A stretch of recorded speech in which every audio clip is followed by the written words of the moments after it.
Chittagong বিশ্ববিদ্যালয়গামী shuttle ট্রেনে দুর্বৃত্তদের হামলায় 2 শিক্ষার্থীরই গুরুতর আহত হয়েছেন।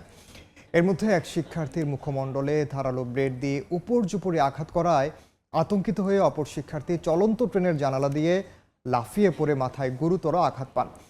বিশ্ববিদ্যালয় কর্তৃপক্ষের দাবি, মোবাইল ছিনতাইয়ের জন্য বখাটেরা এই হামলা চালিয়েছে। প্রতিদিনের মতো শাটল ট্রেনে করে বিশ্ববিদ্যালয়ে যাচ্ছিলেন চট্টগ্রাম বিশ্ববিদ্যালয়ের ইংরেজি বিভাগের শিক্ষার্থী মুরসালিন আহমেদ মিরাজ ও তার সহপাঠী তানজিলা। হঠাৎই দুর্বৃত্তের হামলায় আহত হয়ে ঠাঁই হয় হাসপাতালে।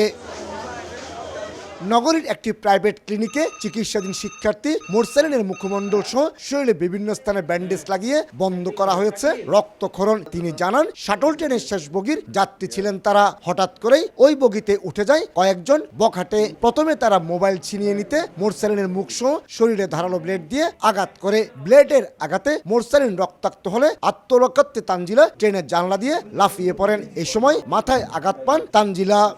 অতর্কিতভাবে আমাকে হামলা করলো, আমার কাছে অযাচিতভাবে আমার জিনিসপত্র চাইলো। আমার বিশ্ববিদ্যালয়, আমার train, that is like my home.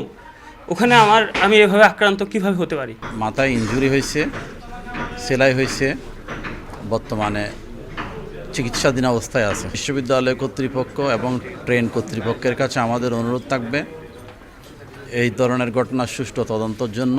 পরে শিক্ষার্থী ও স্থানীয়রা আহতদের উদ্ধার করে হাসপাতালে নিয়ে যান। সার্জিক্যাল টয়লেটিং করে আমরা এটা রিপেয়ার করেছি। আমরা আশা করতেছি সে আশঙ্কামুক্ত এবং তাড়াতাড়ি সুস্থ হয়ে যাবে। তবে এখন পর্যন্ত এই ঘটনায় পুলিশ কাউকে গ্রেফতার করতে পারেনি। কমল দে, সময় সংবাদ, চট্টগ্রাম।